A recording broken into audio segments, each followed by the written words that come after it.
on est parti pour la deuxième période de ce numéro de la grande team. Merci d'être en notre compagnie du lundi au vendredi de 20h30 à 22h pour décrypter, analyser toute cette actualité sportive qui ne cesse de bouillonner. Et on est ravis de ce petit instant sport qu'on vous propose tous les soirs sur la 3. Yellow a fait un petit changement. Elle est entrée sur le plateau de la grande team. Et sans transition, on va passer à l'actu.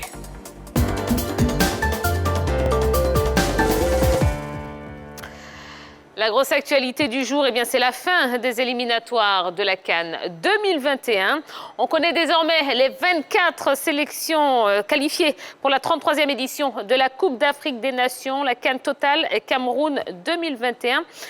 On va découvrir tout de suite la liste des 24 qualifiés par zone géographique. Et Dorgelès, il va arriver. Il va arriver pour tout nous expliquer. Alors Dorgelès, dites-nous tout. Oui.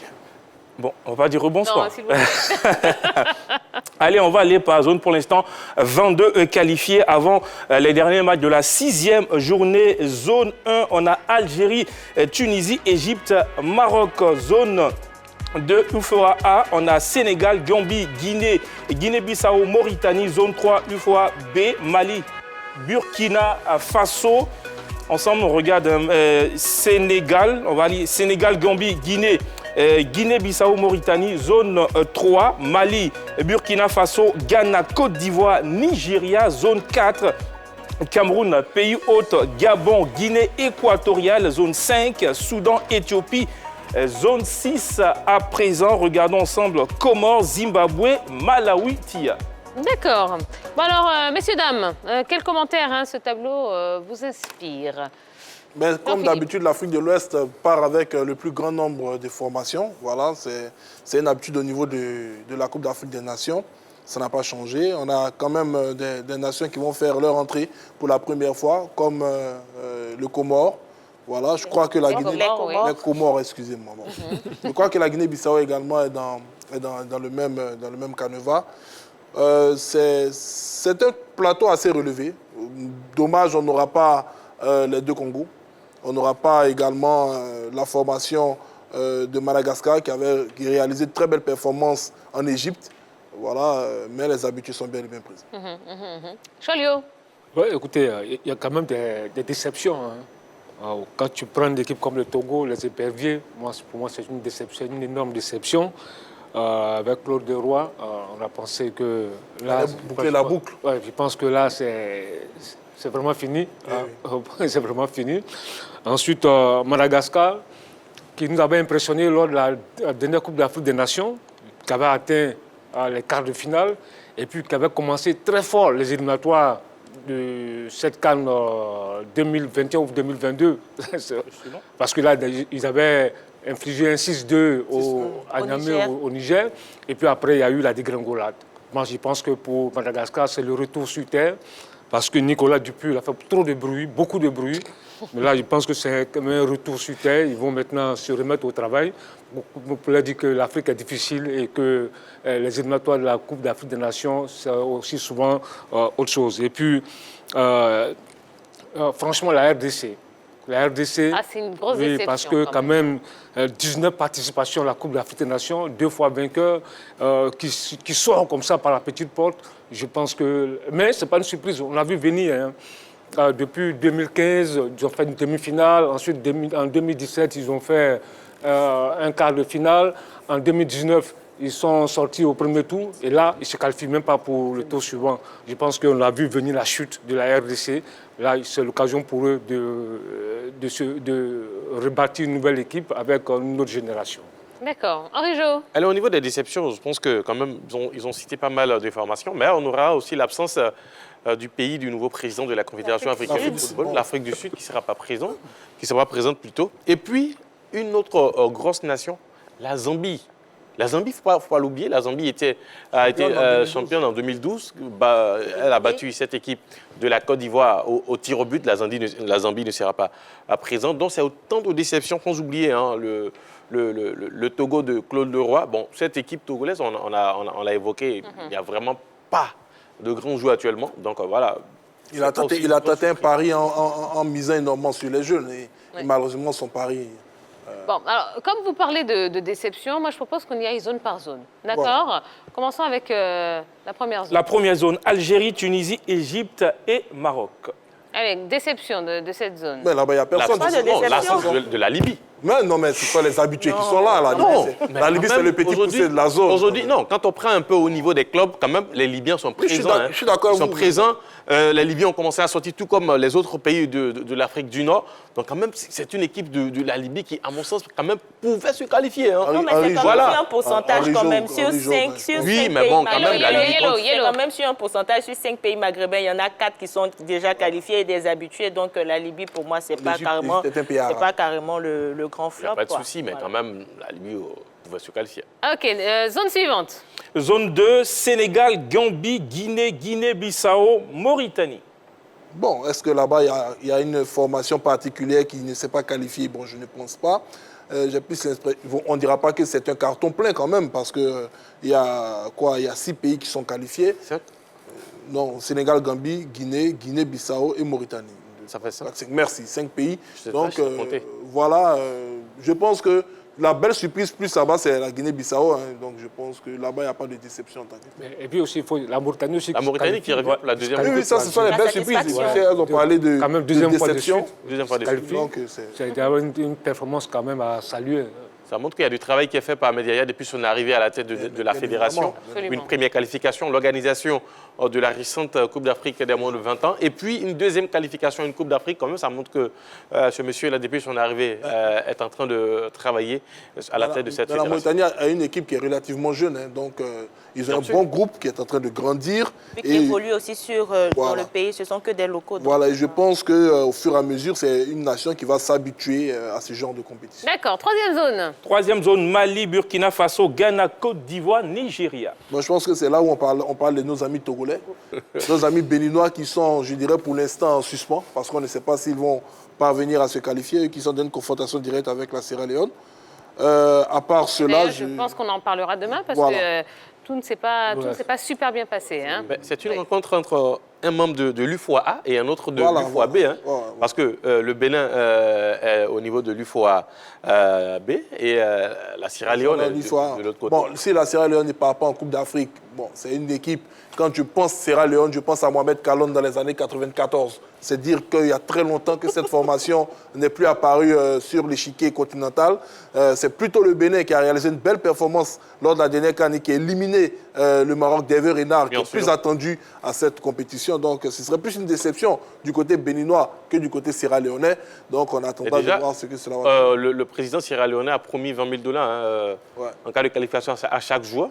Donc, ça peut motiver aussi. Une super prime, quand même. D'accord. Mais ce qui se passe aujourd'hui là-bas à Freetown, il faut que la CAF essaie de revoir ça. C'est quand même Allez-y, expliquez brièvement aux téléspectateurs. Oui, mais il y a eu des tests qui ont été faits avant l'arrivée des Béninois à Freetown. Il y a eu des tests qui ont été faits. Il n'y avait pas de cas de Covid. À la surprise générale, il y a 6 joueurs, 6 titulaires. Ça nous rappelle vaguement... Cameroun, RDC. Cameroun, RDC, effectivement. Durant le Chan. Je pense qu'il faut faire attention maintenant. Ouais. Voilà. Bon, de toute façon, on en parlera un petit peu mieux demain. Passons à la zone suivante. Allez, zone rapidement. 4, Cameroun, pays hôte, Gabon, Guinée équatoriale. Il y a l'Angola dans cette zone. Il y a l'Angola. C'est vrai. Non, Quand même, l'Angola. C'est la mouche. Voilà, l'Angola, ça compte. Hein. L'Angola, récemment, quand même, faisait partie. L'Angola, même en 2006, a disputé une phase. Oh, ça date. Ça date, mais quand même, il y a certaines nations, hein, depuis cette accession au niveau de la Coupe du Monde, quand même, il y a certaines nations qui sont restées constantes, notamment la Côte d'Ivoire. Donc aujourd'hui, l'Angola voit l'Angola éliminé et aussi l'équipe de la RDC qu'on a évoquée. Quand même, ce sont 2 grosses nations qui vont manquer lors de cette compétition au niveau du Cameroun. D'accord. Allez, zone 5, Soudan, Éthiopie. Plutôt satisfaction quand même Voilà, par rapport au Soudan et à l'Éthiopie. Je pense que ce sont les 2 pays qui étaient... Bon, pour l'Éthiopie, bon, ils étaient en confrontation avec Madagascar. Mais je pense que dans cette zone de l'Afrique, bon, ce sont les 2 grosses formations, les 2 grosses nations. Il n'y a pas de surprise à mon sens. Madagascar a qualifié l'Éthiopie, hein, parce que derrière, s'ils battaient le Niger, c'était eux les qualifiés, puisque la Côte d'Ivoire, de son côté, comme on le disait hier, la Côte d'Ivoire était l'arbitre entre ces 2 nations. Ils n'ont pas qualifié l'Éthiopie. Ils ont qualifié l'Éthiopie. Allez, on termine avec la zone 6. Comores, Zimbabwe, Malawi. Bon, Madagascar, hein, ça. Et Zambie aussi. Hein. Ouais, et Zambie, merci. Ouais, Ce sont les on grosses dit, équipes. les absents. Cholio. Oui, le Comores, il faut quand même saluer cette performance-là. Eh oui. Et parce que là, moi, vraiment, je suis surpris. Ils ont commencé quand même fort, hein. Fort en battant la première journée de Togo, 1-0. Ensuite, ils ont arraché un nul contre l'Égypte, les pharaons d'Égypte. Bien sûr. Et ça, il faut le faire. C'est vrai que le jeune sélectionneur de cette équipe de Comores, Ami Abdou, depuis près de 4 ans, 5 ans, il travaille très bien. Il va chercher des joueurs en région parisienne. Et c'est comme ça qu'il a, au fil des années, construit cette équipe-là, aujourd'hui, qui se qualifie pour les phases finales de la Coupe d'Afrique des Nations. Et déjà, pour 2019, ils ont raté de peu la qualification. Vous vous souvenez très bien. Face au Cameroun. Face au Cameroun. Donc on a vu venir cette équipe-là. Et là, il faut saluer cette performance-là des îles Comores. Absolument, absolument. Allez, les éliminatoires de la CAN 2021 en quelques chiffres. Dorgelès vous a préparé quand même des trucs sympas. Allez-y. Oui, Etienne, on va regarder. On a joué du 13 novembre 2019 au 30 mars 2021. Normalement, nous devons avoir 72 matchs. Le Tchad disqualifié n'a pas joué 2 matchs. Et puis le match Sierra Leone-Bénin retardé. Donc pour l'instant, nous sommes à 70 matchs.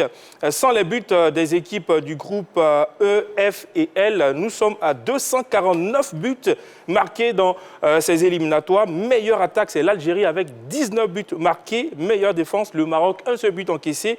Meilleur buteur, Paston Daka, 5 buts de la Zambie. Et puis Victor Osimhen, Nigeria, 5 buts.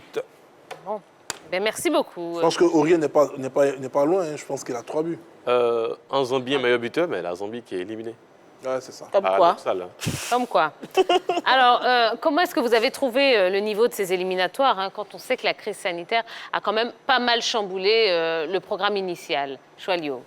Oui, je pense qu'on a vu de bons matchs. On a vu de bons matchs, le niveau est bon. C'est vrai, aujourd'hui, le football africain, avec l'apport de nos professionnels qui donnent un peu une autre dimension à nos équipes. Je pense que dans l'ensemble, on a vu de très bons matchs. C'est vrai qu'avec la crise sanitaire, le public n'est plus présent. C'est plus les grands après-midi ou les grandes soirées avec un public. Mais je pense dans l'ensemble, on a vu de très bons matchs. Voilà. Ces éliminatoires, souvent, c'est difficile quand même de déterminer quand même le niveau des jeux. Parce que contrairement à une phase finale où tout se joue dans un même pays, où peut-être on a de bonnes pelouses par endroit, souvent c'est difficile de pouvoir déterminer le niveau de jeu. Quand souvent on se déplace dans des pays où voilà, nous sommes sur des pelouses quand même qui ne reflètent vraiment pas le continent africain. Dans ces genres de compétitions, l'important, c'est de se qualifier. Et peu importe la manière employée, à la fin, on demande quelle est la nation qui a pu s'imposer et empocher les 3 points de la victoire. Donc, on va peut-être essayer de déterminer lors de la phase finale. Mais bon, ici, il s'agissait quand même de se qualifier. Et chacun de son côté a essayé de son côté à essayer de faire son possible pour pouvoir se qualifier. D'accord. Bon, alors vous savez quoi? C'est vrai que 9 mois nous séparent du début des phases finales de cette CAN 2021. Mais j'aimerais bien qu'on se lance dans un tout petit jeu de pronostics. Alors, quand vous regardez ce que vous avez vu pendant cette phase des éliminatoires, moi j'aimerais connaître votre carré d'as pour la prochaine CAN. Allez, on y va? On commence de quel côté? Allez, honneur aux dames. Yellow va se lancer. Allez, votre carré d'as. Votre carré final. Sénégal, Algérie, Côte d'Ivoire, Ghana. OK. Henri-Jo. Bon, on va commencer par la Côte d'Ivoire. Voilà, évidemment. On va commencer par la Côte d'Ivoire. Et puis, quand même, 2 nations qui sont très en forme, notamment l'Algérie et le Sénégal. Donc, ça fait déjà 3. OK. Maintenant, le Cameroun, pays organisateur, il ne faut pas l'oublier. Quand ils sont à domicile, ils sont intraitables souvent. Sans oublier aussi le Nigeria. Donc, moi, ça fait 5. Donc, dans le carré d'as, il va falloir éliminer une nation. OK, je vais éliminer le Nigeria. Sia, vous savez pourquoi j'ai mis le Ghana? Pour qu'on remporte encore la CAN. Ah ben tiens. Choualio, à vous. Oh, moi, je vois la Côte d'Ivoire. Ouais. Parce que quand je regarde l'effectif de cette équipe de Côte d'Ivoire, je me dis que c'est final ou rien. Donc je vois d'abord la Côte d'Ivoire. Dans les Ivoiriens. L'Égypte, le Sénégal et puis l'Algérie. D'accord, très bien. Et on termine avec vous. Je pense qu'on a vu pareil pratiquement parce que j'ai mis la Côte d'Ivoire, l'Égypte, le Sénégal. Mais c'est au niveau de la dernière nation, je rejoins un tout petit peu Henri Jo. Attention, liés aux indomptables chez eux. Ils feront tout. Même avec les tests Covid, par exemple.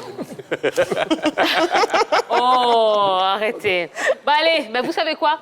Dans 9 mois, on va ressortir la VAR. OK. Et on verra qui avait raison, qui sera Donc, je peux reprendre pour moi? Non. Allez, c'est fini. Avec les mêmes nations. Allez, on va marquer une nouvelle toute petite pause. Merci à notre invité, merci Choilio. Vous êtes ici à la maison, donc vous revenez quand vous voulez. Et on vous accueillera avec grand plaisir. Et puis, juste après la pub, on a un petit niagat de supporters à vous proposer. Et on parlera de Lewandowski qui s'est blessé. Est-ce qu'il faut s'inquiéter pour le Bayern de Munich? Eh bien, voici un petit peu le programme qui vous attend jusqu'à 22h. À tout de suite.